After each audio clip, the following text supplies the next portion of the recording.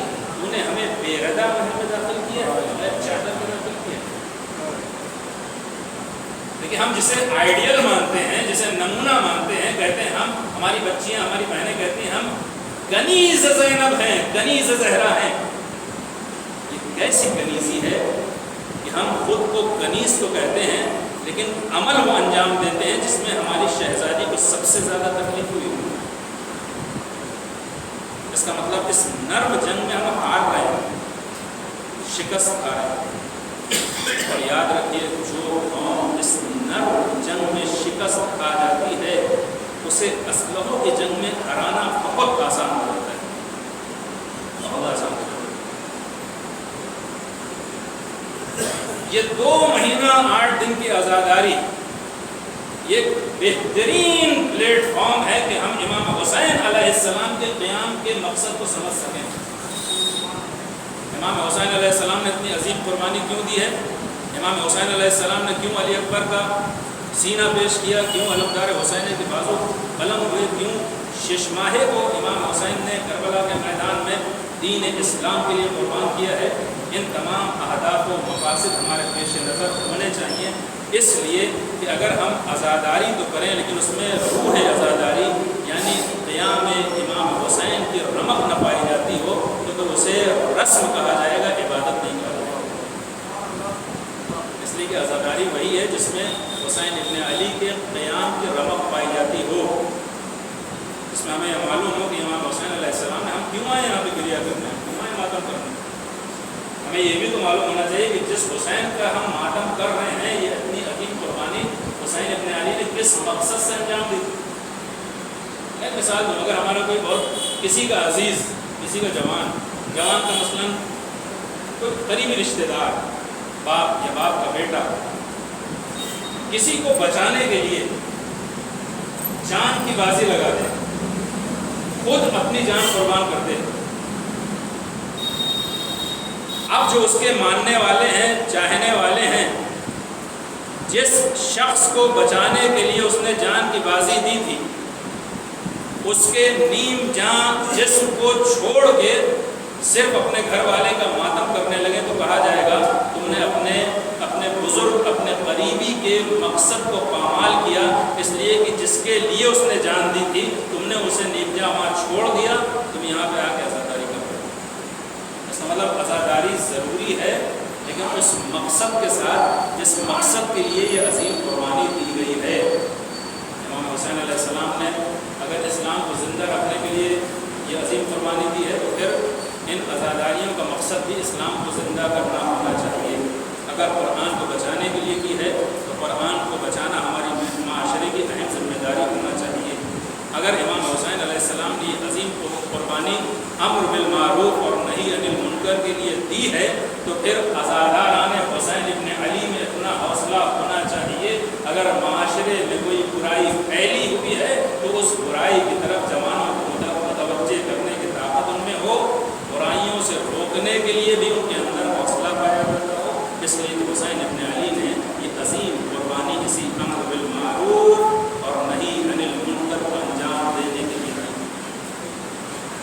یہ نہیں ہو سکتا کہ ہم مولا کا ماتم کریں، مولا پہ گریہ کریں، لیکن مولا نے جس کام کے لیے اتنا عظیم قربانی پیش کی ہے، علی اکبر کو پیش کیا، قاسم کو پیش کیا اور محمد کو پیش کیا، ہم اس قربانی کے مقصد ہی کو بھول جائیں، نہیں ہو سکتا۔ عزیزوں، بس اس عزاداری امام حسین علیہ السلام کا ایک مقصد کیا ہے؟ یہ جو ہم مجلسیں کرتے ہیں، گریہ کرتے ہیں، ماتم کرتے ہیں، یہ ایک پہلو، یہ بھی ضروری ہے۔ کبھی کبھی یہ بھی ہوتا ہے کہ بہت سے روشن خیال لوگ آتے ہیں، وہ اصلاً ان مجلسوں اور شب بیداریوں اور جلوسوں ہی کو نشانہ بنانے لگتے ہیں۔ یہ بھی غلطی ہے، اس لیے کہ عزاداری امام حسین علیہ السلام کی کئی بنیادیں ہیں، یعنی کئی پلر ہیں۔ ایک پلر یہ مجلسیں، ایک پلر یہ عشق ہے، ایک پلر یہ شب بیداریاں اور جلوس ہیں، لیکن صرف ایک ستون نہیں ہے۔ ایک ستون یہ ہے، اور ایک ستون یہ ہے کہ ہم عزاداری امام حسین علیہ السلام میں ماتم مجلس نوحائی کے ساتھ ساتھ امام حسین علیہ السلام کے مشن کو بھی زندہ رکھنے کی کوشش کرتے ہیں۔ اور ایک اور بھی ستون ہے، وہ ستون ان دو ستونوں سے کم نہیں ہے، اور وہ ہے اپنے زمانے کے امام کے سامنے تجدید بیعت کرنا، تجدید عہد کرنا کہ مولا کل ہم کربلا میں نہیں تھے، لیکن ہم منتظر ہیں جب آپ کا ظہور ہوگا تو ہم آپ کے ساتھ ویسے ہی بنیں گے جیسے حسین کے ساتھ زہیر تھے، حسین کے ساتھ حبیب تھے، حسین کے ساتھ جون تھے، حسین کے ساتھ غرب۔ یہ بھی ہمارے اندر جذبہ ہونا چاہیے۔ امام حسین علیہ السلام کے اصحاب میں جو صفات تھی، جو کمالات تھے، وہ ہمیں کوشش کرنی ہے کہ ہم امام حسین علیہ السلام کے اصحاب کے صفات کمالات اپنے وجود میں پیدا کریں، تاکہ ہم جب امام زمانہ کا ظہور ہو تو ان کے لشکر میں شامل ہو سکیں۔ ہمیں اس میں بہت زیادہ کام کرنے کی ضرورت ہے عزیزوں۔ دیکھیے صرف اللہم عجل ولیک الفرج، اللہم کل ولیک الحجت، یہ سب دعائیں پڑھنے سے ظہور کے بعد کوئی زمانے تک گارنٹی نہیں ہے کہ ہم امام زمانہ کے ساتھیوں میں بھی شامل ہو جائیں۔ اس کے لیے ہمیں اپنے کردار کو سنوارنا ہے، کردار کو اس لائق بنانا ہے کہ ہم خود کو شامل کر سکیں امام کے لشکر میں، اور اس کے لیے اس سے بہتر کوئی پلیٹ فارم نہیں ہے۔ کیوں؟ اس کے لیے روایات ملتی ہے کہ جب تم آ کے فرش عزا کو بیٹھتے ہو، معرفت حسین کے ساتھ اگر تم گریہ کرتے ہو تو تمہارے سارے گناہ صغیرہ اور کبیرہ معاف کر دیے جاتے ہیں، اور پھر ایسے ہو جاتے ہو جیسے اس دنیا میں ابھی آئے۔ لیکن شرط یہ ہے کہ معرفت حسین کے ساتھ۔ معرفت کا مطلب یہ نہیں ہوتا ہے کہ حسین ابن علی کس کے بیٹے تھے، حسین کی ماں کون تھی، حسین کے بھائی کون تھے۔ نہیں، معرفت کا مطلب یہ ہے کہ حسین ابن علی کے مقام ولایت کو سمجھنے کے ساتھ ساتھ ولایت کے اس عہدے اور منصب کے مطابق عمل کر کے بتاؤ کہ تم حسین کی راستے پہ چلنے والے ہو۔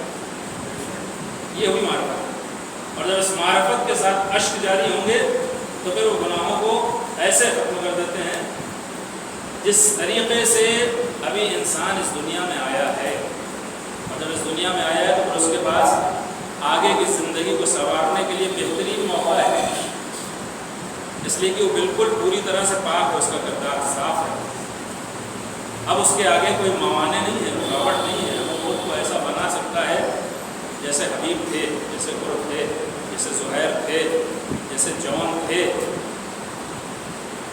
کربلا کا جو ایک اہم درس ہے وہ یہی درس ہے۔ دیکھو کربلا میں امام حسین علیہ السلام نے، بس میں آخری دو جملے، امام حسین علیہ السلام نے کربلا کے میدان میں خیمہ نصب کیا۔ میں نے جو آیت ابھی سرنامہ کلام کے عنوان سے انتخاب کی ہے، من عمل صالحا، جو بھی عمل صالح انجام دے۔ من قرآن میں بہت زیادہ تکرار ہوئی اس کی۔ من کا مطلب یہ ہوتا ہے کہ بغیر کسی قید کے کوئی بھی کسی بھی ملک کا ہو، کسی بھی قوم کا ہو،